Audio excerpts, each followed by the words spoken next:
स्वागत है आपका हमारे इस विशेष कार्यक्रम में। लोकसभा 2024 के चुनाव जो है वो संपन्न हो चुके हैं और प्रधानमंत्री नरेंद्र मोदी के नेतृत्व में इस समय जो है देश में सरकार चल रही है। लेकिन लोकसभा चुनाव के संपन्न होने के कुछ महीनों बाद ही कई राज्यों में विधानसभा चुनाव का बिगुल जो है वो बज चुका है।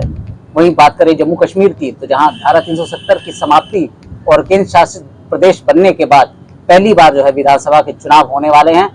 वहीं बात करें तो हरियाणा, महाराष्ट्र और झारखंड में भी इस वर्ष जो है विधानसभा के चुनाव होंगे और अगले वर्ष बिहार में है विधानसभा के चुनाव होंगे। कई सारे मुद्दों को लेकर के इस समय बिहार में जो है वो बाजार जो है वो गर्म है और बिहार की जनता इस बार किस पक्ष की तरफ जो है अपनी उम्मीद जगा करके बैठी है।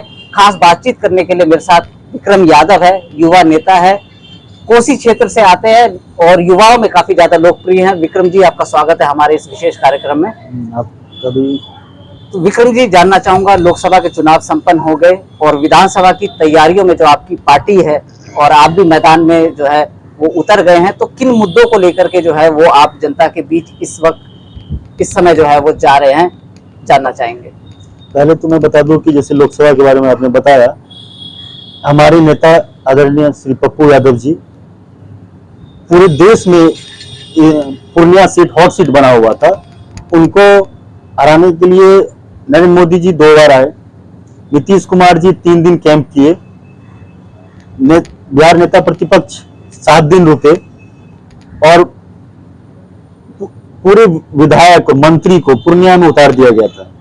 और हमारे नेता निर्दलीय वहां से जीत के, जनता का विश्वास मत जीत के लोकसभा जाने का काम किए थे।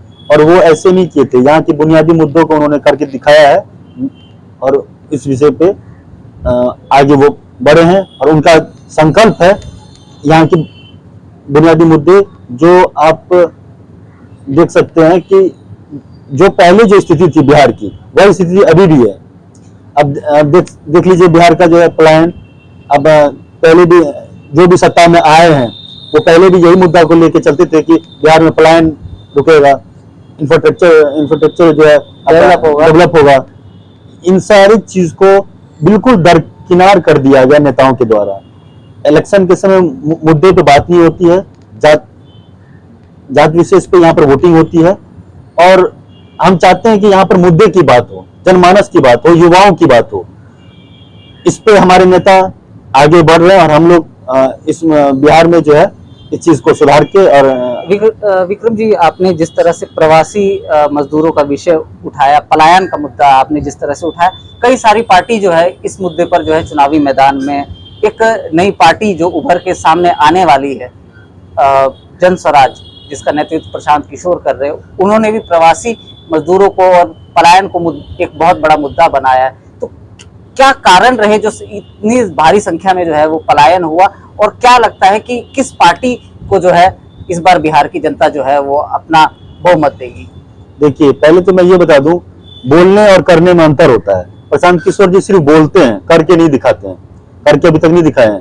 क्योंकि आपको प्रवासी मजदूर आज से तो नहीं जा रहे हैं, पहले से जा रहे हैं। उन्होंने कभी किसी भी प्रवासी मजदूर को बाहर में कोरोना काल में जो फंसे थे उनको लाने का काम किया या उनके लिए कुछ हेल्प के लिए कोई काम किया? वो सिर्फ अब इलेक्शन से पहले एक एजेंडे पे काम कर रहे हैं। मुद्दा अच्छा है, इस मुद्दे पर अगर काम हो, जमीनी स्तर पे अगर काम हो तो अच्छी बात है, लेकिन जमीनी स्तर पे काम हो नहीं रहा है और ना इन्होंने करके कभी दिखाया है। तो जनमानस पे विश्वास मत हासिल करने के लिए थोड़ा सा उनको कुछ करके भी दिखाना होगा।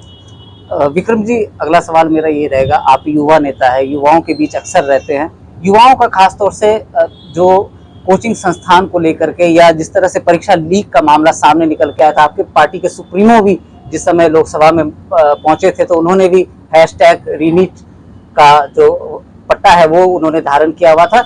तो युवाओं के बीच जो है किन मुद्दों को लेकर के आप लोग जा रहे हैं? जिस तरह से बिहार का युवा अक्सर जो है पढ़ाई के लिए बाहर जाता है, नौकरी के लिए बाहर जाता है, उस चीज पर युवाओं के बीच आप लोग किस तरह से जा रहे हैं? देखिए, बिहार के युवा जो है अधिकतर कोटा या अदर स्टेट, चंडीगढ़ या अदर स्टेट, उन्हें जाते रहते हैं। तो इस चीज पे ना सरकार ने अभी तक कोई काम की है। और रही बात पेपर लीक की, तो पेपर लीक आपको हर किसी भी एग्जाम में यहाँ पर पेपर लीक बिहार में होना ही होना है या देश लेवल पे होना है। हमारे नेता ने जैसे रीनीट का जो किया था, वो पेपर लीक एक मेडिकल के लाइन में एक बहुत बड़ी हिंदुस्तान में एक धब्बा लगा था, एक युवाओं के हक में हकमारी का काम किया गया था, और उसके पीछे ही सिर्फ हिंदुस्तान के बड़े बड़े नेता और मेडिकल माफियाओं का हाथ था। तो इस चीज पे हमारे नेताओं ने आवाज उठाई। तो इस चीज के लिए जो है हम सरकार से ये मांग करेंगे कि इस चीज पे सुधार हो, ताकि युवाओं को उनका हक मिल सके और एक सही दिशा में हमारे युवाओं को जो है आगे बढ़ सके। विक्रम जी, अगला सवाल मेरा ये रहेगा, जिस तरह से कोसी सीमांचल के लोगों को काफी ज्यादा आपके पार्टी से उम्मीद है, जिस तरह से पूर्णिया की जनता ने आपके पार्टी पर जो है विश्वास जताया, एक बाढ़ को लेकर के जो है हर वर्ष जो है वो समस्या बनी रहती है। चाहे शहरी क्षेत्र की बात करें तो जल जमाव की स्थिति अभी भी बनी है, अभी भी बाहर बारिश हो रही है तो जल जमाव देखने को मिल रहा है।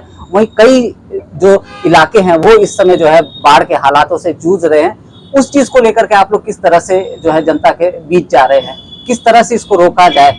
हर वर्ष जो है जनता को इसका जो है समस्या देखने को मिलती है। हमारे नेता माननीय पप्पू यादव जी ने इस बार सदन में आवाज भी उठाया था हाई डैम निर्माण का। आप देखे होंगे बिहार में 2008 में भी बाढ़ आया था, 2016-17 में भी आया था, 18-19 में भी आया था, मतलब हर साल आता ही आता है, बाढ़ की स्थिति बन जाती है।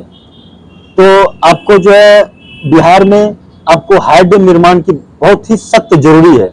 आपको हाई डैम निर्माण की वजह से गाद आपको जो है वहां पर जम जाता है, जिस वजह से बाढ़ की स्थिति पैदा हो जाती है, और उससे प्रभावित होने वाले क्षेत्र आपको पूर्णिया, सुपौल, सहरसा, मधेपुरा, मधुबनी, दरभंगा, ये सारे क्षेत्रों में जो है आपको बाढ़ की स्थिति बन जाती है, जिस वजह से यहाँ के जनमानस के बांध के निचले धार के अंदर वाले क्षेत्रों में जो है लोगों को हर साल जो है प्लान करके ऊंचे क्षेत्रों में आना पड़ता है। उनका कटाव के कारण उनका बना बनाया घर जो है क्षतिग्रस्त हो जाता है, और जिस वजह से उनकी एक पूंजी, एक मुश्त पूंजी जो है साल भर जो कमाते हैं, वो एक पूंजी उनकी बाढ़ में बह जाती है। तो उनके साथ एक तरह से दोहरा व्यवहार किया जा रहा है बिहार के सरकार के द्वारा। और आप देखते होंगे कि जब कटाव होता है बाढ़ आने से, तो उनके कई बीघा के बीघा कटाव में बह जाते हैं। उनके खेत का सरकार सर्वे के नाम पे या जमीन के नाम पे आपको टैक्स लेती है, रसीद के नाम पे टैक्स लेती है जमीन पे, लेकिन उनको ना टैक्स का जो है टैक्स भी भरती है, और उनका जमीन पानी में बहाव में कट जाता है, और उनको कोई सुविधा नहीं मिलती। सरकार तरफ से नाव की सुविधा वहां दी जाती है, रजिस्टर पे तो है, मतलब ये चीज दिया जाता है कि नाव से हम आपको बाहर से अंदर मार्केट ले जाने का काम करेंगे सरकारी खर्चे से, लेकिन वहां पर क्या होता है, नाव वाले पैसा लेते हैं लोगों से। बहुत सारी यहाँ की, लेकिन मुख्यमंत्री जिस तरह से पहले विशेष राज्य का दर्जा की मांग कर रहे थे, और अब आर्थिक पैकेज जिस तरह से मिला है कि बाढ़ प्रभावितों को मिलेगा, क्या लगता है आपको कि जमीनी स्तर पर बाढ़ प्रभावित लोगों को इसका लाभ मिल पाता है? देखिए, विशेष राज्य की दर्जे की जो बात है, हमारे नेता शुरू से इस मुद्दे को लेकर हमेशा आवाज उठाते आए हैं, लोगों ने कई बार धरना भी दिया है। रही बात नीतीश कुमार जी की, तो नीतीश कुमार जी सिर्फ ये चुनाव के समय में ऐसे मुद्दों को उठा के वोट लेने का काम करते हैं, लेकिन जमीनी स्तर पर इस तरह का कोई काम आपको नहीं दिखाई देगा। रही बात बिहार को विशेष पैकेज और विशेष राज्य का दर्जा बहुत ही जरूरी है। इसीलिए जरूरी है क्योंकि हमारा क्षेत्र, आप अगर देखिएगा दूसरे राज्यों से कंपेयर कीजिएगा, तो हमारा क्षेत्र अभी भी बहुत ही पिछड़ा है। हमारे क्षेत्र से पलायन होता है, हमारे क्षेत्र से मजदूर बाहर पलायन करने को मजबूर है। क्यों? क्योंकि यहाँ पर बड़ा बड़ा कारखाना नहीं है, फैक्ट्री नहीं है। जो भी फैक्ट्री थी, पेपर मिल हो गया, आपको बनमनखी का चीनी मिल हो गया, ये सारी फैक्ट्रियां धीरे धीरे बंद होके, इनको अभी बिहार सरकार ने क्या किया है कि इन सारी फैक्ट्रियों को बंद करके ब्रेडा कंपनी के द्वारा इन्हें जो है बेच दिया गया है, मतलब किसी प्लॉट बाय प्लॉट करके बेच दिया गया। फैक्ट्री की सारा सामान खोल के मतलब हटा के सरकार ने सेल कर दिया।